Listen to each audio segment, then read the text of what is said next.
बस्तर जिला के किसान मन ला जगदलपुर के कार्यक्रम में 38 करोड़ के बोनस बांटेगी। मुख्य अतिथि और स्थानीय विधायक किरण देव किहिन की सरकार है अपन दूसरिया वादा ला घलो पूरा कर दी सावे। माननीय सुशासन दिवस के मौका में बस्तर संभाग में घरो किसान मन ला वर्ष 2017-18 के बकाया बोनस राशि के रूप में करीब 38 करोड़ 40 लाख रुपए के भुगतान करेगी। ये कार्यक्रम में जगदलपुर के विधायक किरण देव मुख्य अतिथि के रूप में शामिल हुए।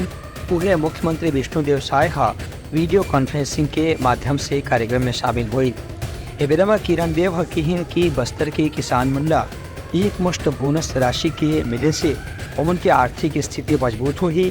संगे संग ए दरी के धान खरीदी में घनो उमन ला 31 क्विंटल के दर से प्रति एकड़ 21 क्विंटल धान की खरीदी के भी लाभ मिलने वाला है। कार्यक्रम में कलेक्टर विजय दयाराम बताई कि वित्त वर्ष 2014-15 और 2015-16 के करीब 24,000 किसान मन ला 38 करोड़ 40 लाख रुपए से ज़्यादा के बोनस राशि के भुगतान करेंगे है। एक 80 धान उत्पादन केंद्र के माध्यम से 12,000 किसान मन ला 6,40,000 क्विंटल धान के भी विक्रय मौका में करेगी। ब्यूरो रिपोर्ट लखा न्यूज़।